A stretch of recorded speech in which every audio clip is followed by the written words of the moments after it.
speaking of bad, this is where the Blair Witch Project comes in. I don't like the Blair Witch Project. Get over it.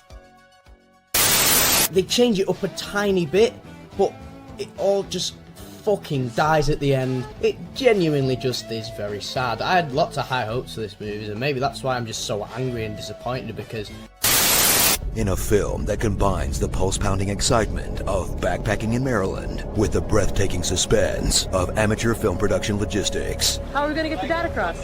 How are we going to get the data across then? How are we going to get the data across? No one cares. The movie was god-awful, and I don't know, I lost 2 hours of my life because I'm not going to get it back. This movie is an eyesore. It is hard to watch. It is not very interesting, and you're just annoyed by these characters by the end of the movie. Be honest, do any of you actually like the Blair Witch Project?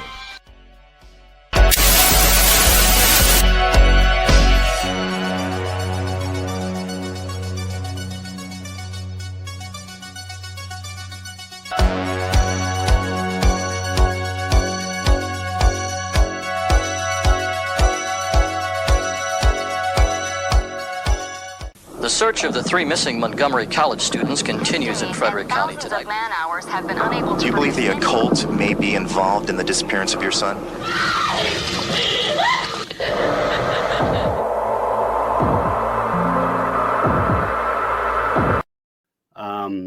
Today we are going to get a little bit more antagonistic than we normally do. Because we're putting up our mitts, and we're gonna defend a movie that we all love, that the vast majority of the horror world doesn't like, I guess.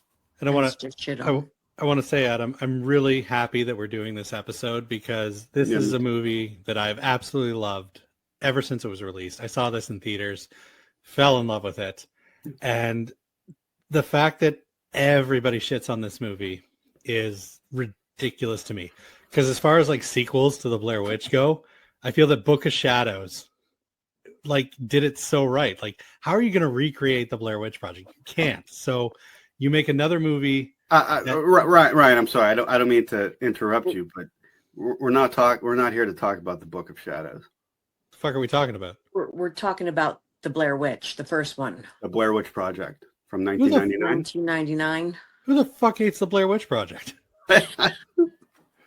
Most people these days, as it turns out, if you're part of a horror group online, on Facebook, what have you, you're gonna get that it's boring, nothing happens, wandering in the woods, like they have no respect for tension build and something other than jump scares, which is where I feel this movie excels. Oh, absolutely. Yeah. But I mean, if you ever want to get a bunch of horror fans in a frenzy, just bring up the Blair Witch Project. That's all you have to do, and they'll start. Forks and the torches will be at your door momentarily. What were your experiences? What were the first times you watched this movie? Because I have a sneaking suspicion people's appreciation for this film lies within when and where they saw it. When and where. Yeah. I happened to be visiting my grandmother who lived in Ottawa. Her theater, like the local theater, was having a early screening. Like, I saw this movie like a week or two before it was actually scheduled to come out. You know, because I was 16 years old at the time. I fucking loved horror. And I just knew that this was like supposed to be the scariest thing ever. It was this documentary about a witch and crazy shit happens. And it was marketed as this true story. And this is 1999. I didn't have fucking TikTok or Instagram Reels to spoil it for me. I went in thinking this was legit. And this movie scared the shit out of me. And I remember going onto IMDb was around in 1999, and it was showing, you know, these people were missing, and like everything justified. This was the greatest con since the 100%. Texas Chainsaw Massacre. Mm-hmm. And there was a solid like 2 weeks before the movie finally released that I absolutely believed I just watched these people The die. death of these people, exactly. I saw it about within the first week or two that it came out in the theaters. I think we sort of knew maybe it wasn't real, but we weren't 100% sure. So we went in with that mindset with my best friend at the time, and we had a camping trip planned for 2 weeks later. And when the movie ended, he says, "I'm not going camping. Not going camping again." And we had to go to Toys R Us and play with the toys for a while so he'd get his head right when we got out of there. This is a movie-going experience that can never be duplicated. And that's part of the reason why I think that most detractors of this film, I can't imagine they saw it in the theater and experienced that buzz. Because, I mean, this was the early days of the internet. It's 2025 and still people believe everything they read online. Back in 1999, if it was online, it was church, you know? Right. And I mean, there was a whole website devoted to these guys, their disappearance. Their disappearance, exactly. Yeah. It was almost like, you know, unsolved mysteries. I know that when I sat in the theater, at least half of the patrons in the theater with me thought that what they were seeing was real. Like you could cut the tension with a knife. Right. It was such an amazing theatrical experience because it was so grounded and wasn't, you know, monsters flying out everywhere and arms ripped. That's part of the reason that it kind of felt more real to me. Mm-hmm. I'll tell you what, my imagination is terrifying.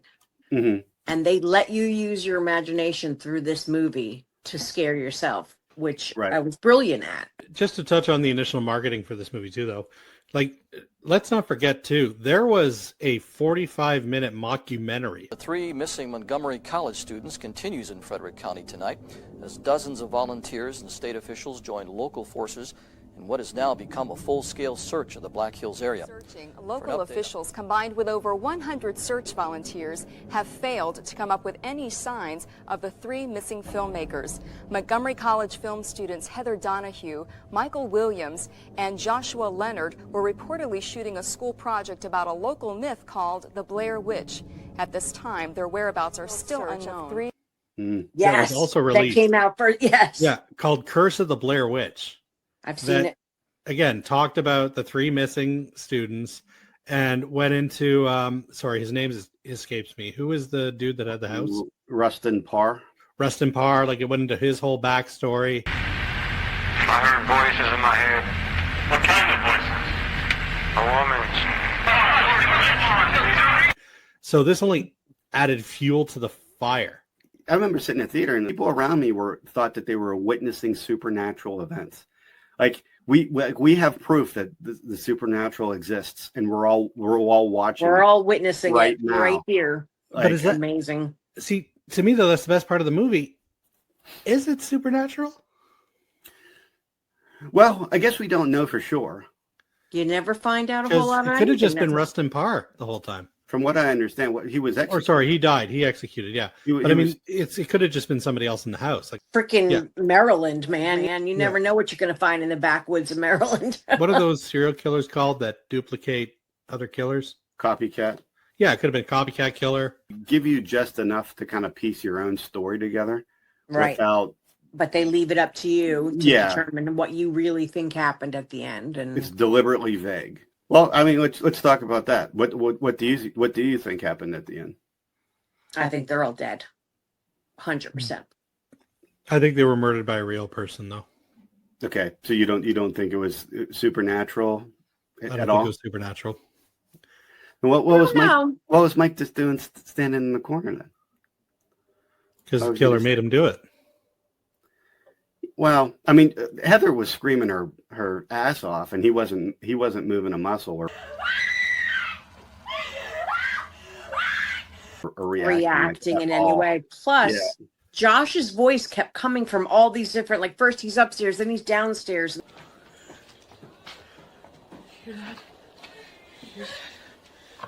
Where is he?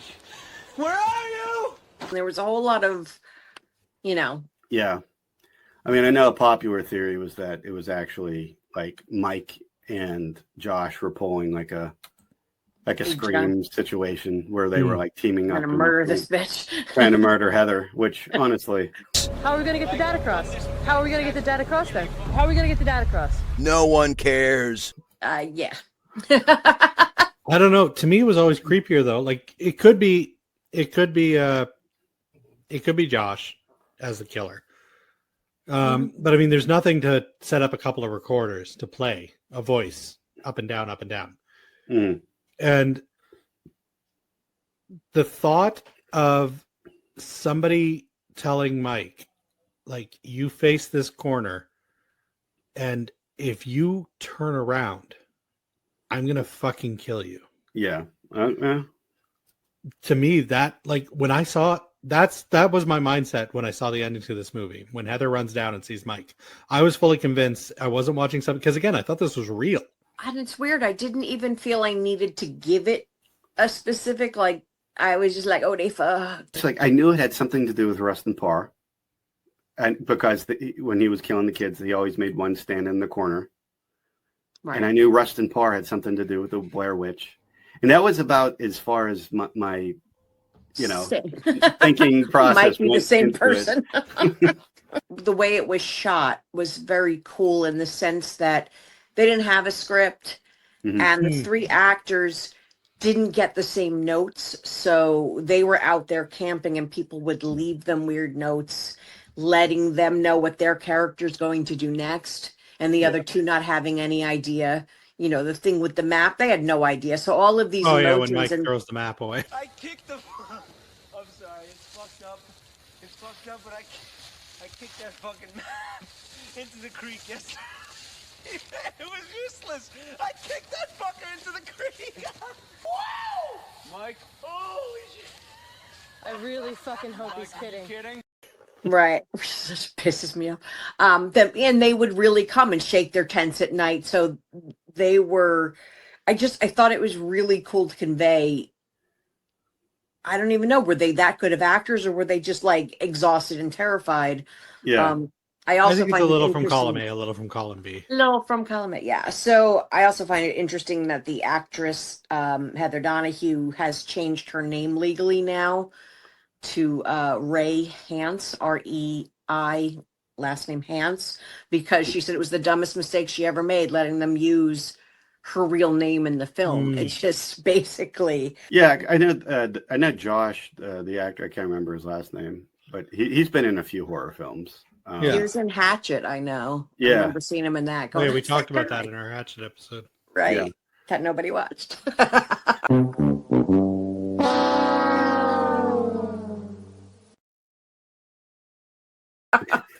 Yeah, Lowest episode to date. Yeah, out of the three of them, honestly, I thought that Heather was the one that could have had a career. I thought she was really good in this movie. Her snotty, the snot bubble monologue to the camera, though. I mean, is one of the greatest acting. I mean, that was amazing. Really was, yeah. Like I was almost kind of surprised she wasn't nominated for something. Like when they got the package with parts of Josh in it. Yeah. That freaked me out. And to this day, I've been trying to figure out what's in there. Teeth. Parts of Josh. So it's teeth, but it also looks like his tongue. No, it's just teeth. Tongue. It's teeth, tongue, and hair. All I kept thinking was rewinding, like, what is it? Yeah.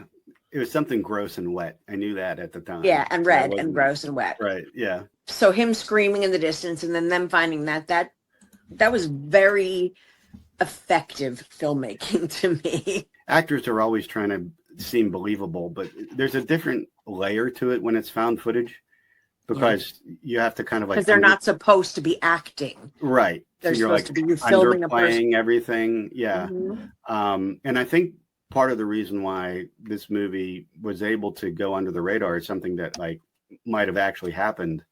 They kind of caught lightning in a bottle a little bit with like some of the residents they interview in the beginning of the movie. There was that Mary Brown in the She was the creepy old lady. The creepy old lady who was not an actor. She was just a creepy old lady that lives there. that lives there. Yeah. Yeah. And they struck gold with her because I remember thinking, oh, she's gonna show up again. Like she's gonna show up like naked by a tree. Or something in one of these scenes, and like you Some never Hereditary bullshit. Yeah, yeah. Right. Even like the scene where like they're interviewing people, and the mother's holding the child. Yes. And the child keeps the like kid's going, no, no, no. Yeah, kids just do that, but right in the frame in framing the scene, it definitely felt like realistic as fuck. Yeah, like she. And the chances are they probably just stopped somebody on the street and said, "Hey, want to do this?" Well, that's exactly what they did. Yeah, that's what. None of these people were actors. One of the only other things I'll say is like one of my favorite scenes in the movie is just when they're doing shots in the hotel room, like they're just like busting each other's balls and stuff. Mm-hmm. And I don't know. I'm in the back of my mind, I'm always just like, this was the first time they all met each other, right? Getting drunk and getting high. I'm like, was there? It tracks. Was there a threesome? Did the threesome happen? No, the threesome didn't happen. No, Josh had a girlfriend. Oh yeah, okay. She was going to come find him. I did post something in a Facebook group that we're all part of, just asking people what their general thoughts of the movie were, knowing that we were going to get a certain kind of backlash, but that's kind of what we wanted. So I'm just going to, I don't know. I guess I'll just read some of the comments that I've selected, and you guys can, I guess, respond accordingly. Like Christopher Pickup. Do you think that's his real name? Probably not. No, maybe just say their first names. All right. Christopher said. Christopher P. Yeah, Christopher P. said, one of the most overrated films of all times. Admittedly, it was one of, if not the first found footage film, but all those that came after were annoying rubbish too. See, that's what I mean. There's something that I guarantee this person's probably a lot younger than me, first of all. I feel like if it doesn't have jump scares, people are just not interested. It's not scary. First thing I want to ask him is, did he see it in the theater? Mm. And I guess that goes along with how old he is, because if he's not sort of in our age bracket, then the first time born in the 2000s. Right. He probably watched it on some streaming service. And that loses something because you got your phone in your hand and you're not. Yeah. And here's the thing, though. The Blair Witch Project, and I can shut this argument down right now. The Blair Witch Project is still very effective, even if you're watching it on like a 40-inch television. Mm-hmm. But what you need to do, like Abby said, you got your phone. You can't watch this at 5 o'clock in the afternoon. No, it's got to be at night with the lights out and lights out, no distractions, just you and the Blair Witch Project.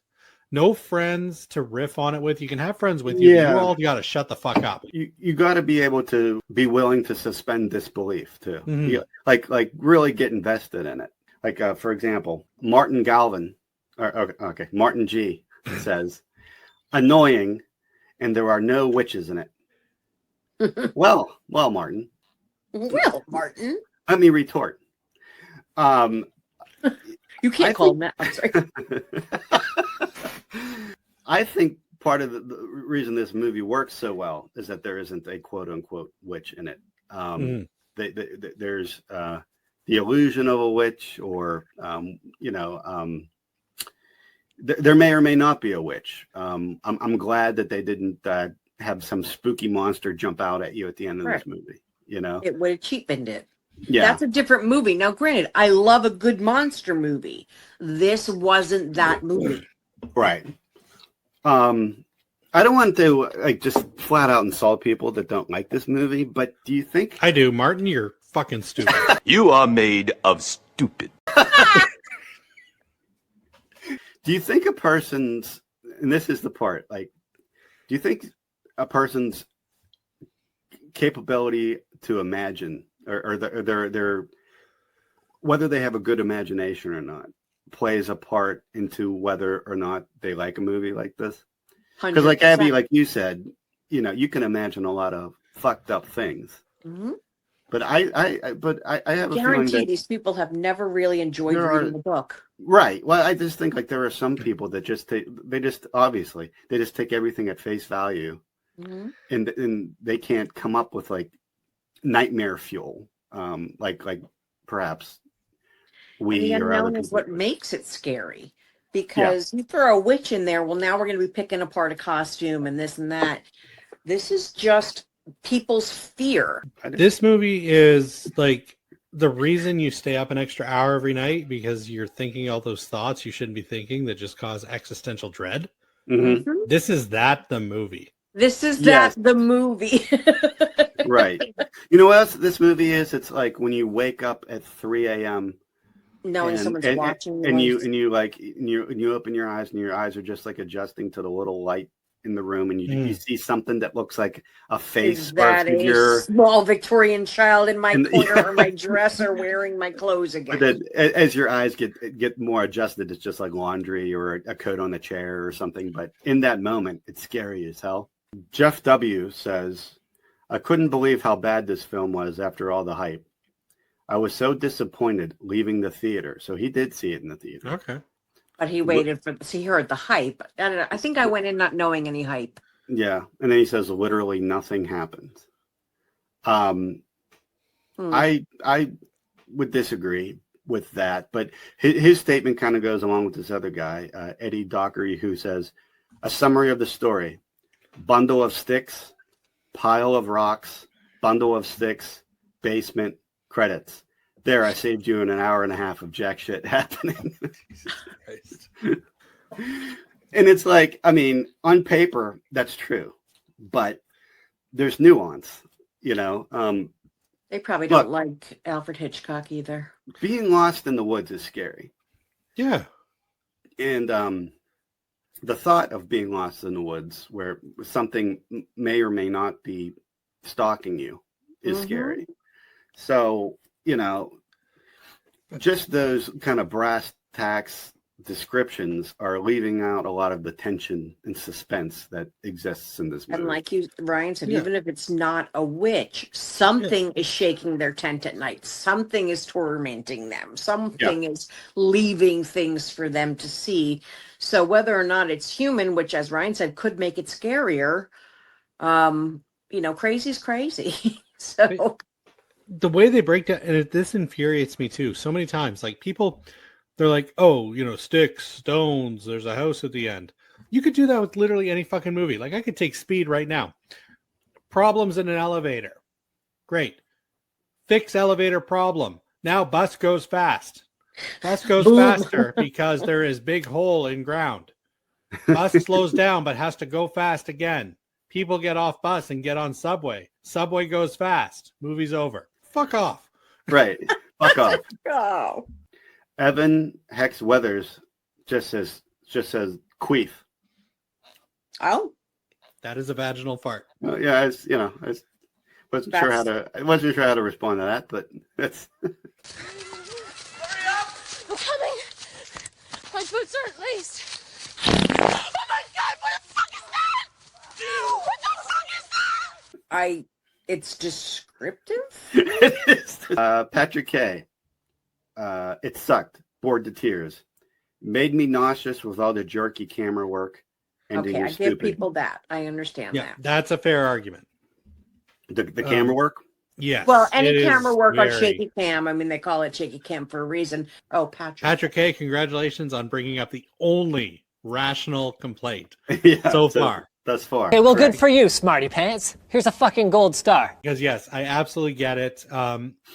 Shaky cam can be an issue, and this movie is like found footage films moving forward literally took that as a note and tried to Yeah. minimize the shaky cam. But I would argue that one of the details that made this feel genuine, because if somebody's chasing you, you're not going to turn around and make sure you got the greatest shot and Yes. Agreed. make It sure was- that perfect composition and all that shit. It adds You're to going the just be like, chaos. yeah, And run also away. put the fucking camera down. Jacob F. says, following 90s slasher sequelitis, The Blair Witch Project further sullied horror for a long time by inviting a wave of low-effort, low-budget, based on a true story found footage films into the mix. To this day, if I see based on a true story, I'm immediately uninterested. Oh, see, exactly the opposite for me, sir. Me too. I see based on a true story and I am doubly as interested.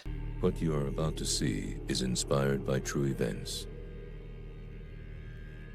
According to the FBI, there are an estimated 1.4 million violent crimes in America each year.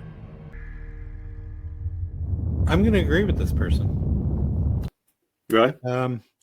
Not so much for their hatred for the movie, but the fact that, like a lot of people saw dollar signs because of the Blair Witch Project, and we got a lot of shitty found footage films. Yeah.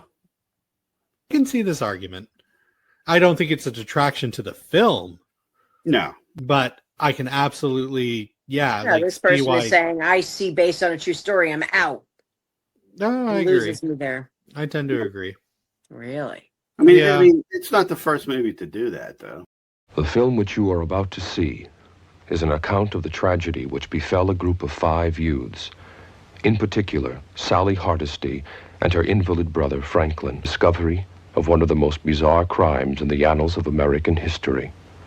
The Texas Chainsaw Massacre. Like Matt G says, it's complete shit. That circle. Don't you love Facebook commenters? Mm-hmm. It's complete shit that's circle jerked by pretentious morons who only care about things that are done first rather than done well. Wow. Notice how this is the one found footage film no one ever shuts up about. Point proven. And I only highlighted this comment to do one particular thing. Fuck you, Matt G. Who's an edgy boy? You're an edgy boy. You're gonna go listen to some MCR and cut your fucking upper arm. You're such an edgy so that boy. mommy and daddy don't see the scars. Lily W.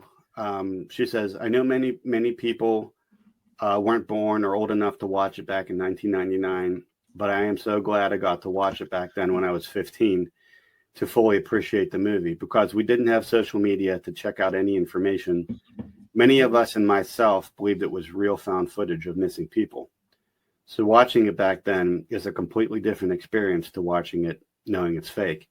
The marketing for the movie made it even more believable. It's not scary watching it now, but it scares me back then. Found footage is my favorite subgenre of horror. Even though it wasn't the first found footage movie, it made me fall in love with found footage. So Lily and me are, like I said, I was 16. So like two peas of the same pot. Like this movie was a fucking experience for me. Yeah. I still never got to go camping.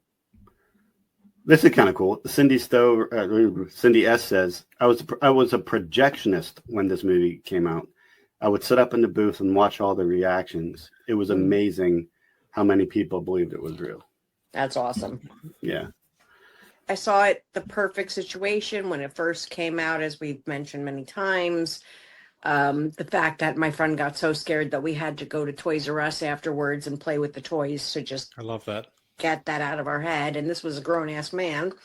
I'm a fan of this movie. I really feel like this goes back to the discussion Ryan brought up separately, that did you ever wish you could see a movie again for the first time? Mm-hmm. This would be one of those on my list because you just have such an experience if done correctly. So I'm going to give this a 4 out of 5 random screaming people in the woods that don't have a tongue anymore because it's now in a package at your tent.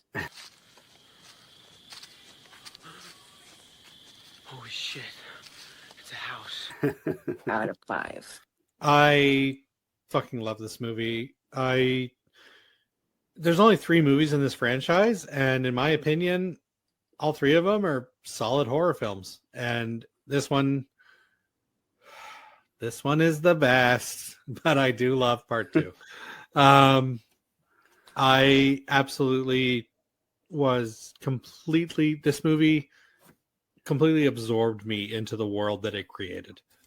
I absolutely believed it was real, and this movie scared the shit out of me.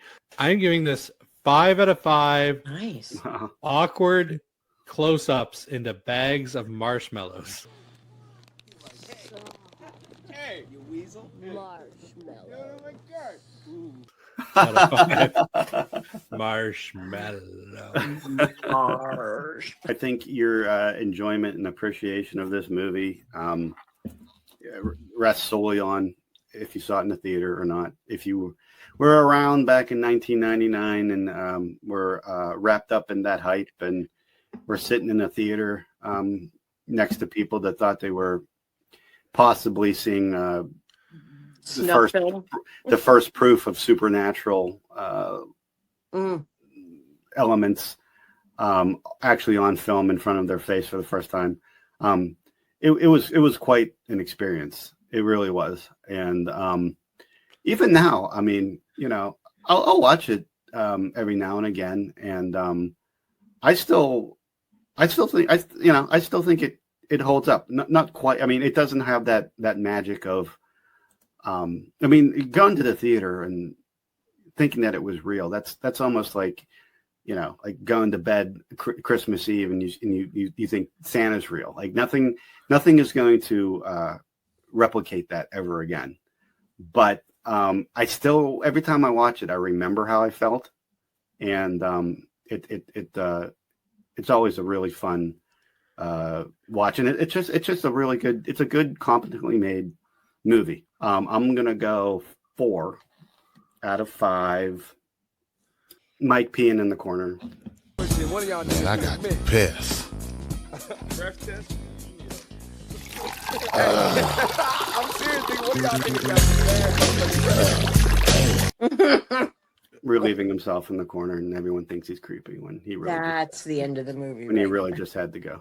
All right. You know the deal. If you want to write to us, you can write to us at hormonalwerewolves@gmail.com. Do us a favor, hit the like, hit the subscribe button on the YouTube show. You can find us in our group on Facebook, Hormonal Werewolves, the number 3, on TikTok, Instagram, Threads, Facebook. Just find us, but like us, please. All right. Thanks for tuning in. And hey, if you disagree with our opinions and want to tell us about it, feel free to let us know in the comments. I will fight you. And Ryan will drive to your house, and he will drive like 14 hours in the night Just to go for pizza. I'll fucking do it. Yeah. All right. Bye. Bye. Bye. Pew, pew, pew.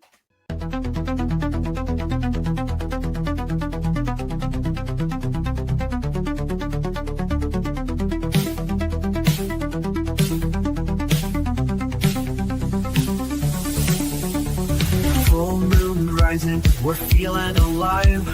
Hormones raging, we're ready to thrive. We're watching movies, bad to the bone. Screaming at screens all alone. We're wolves in the dark, bad cinema delight. First getting bigger with every fright. Good, bad, or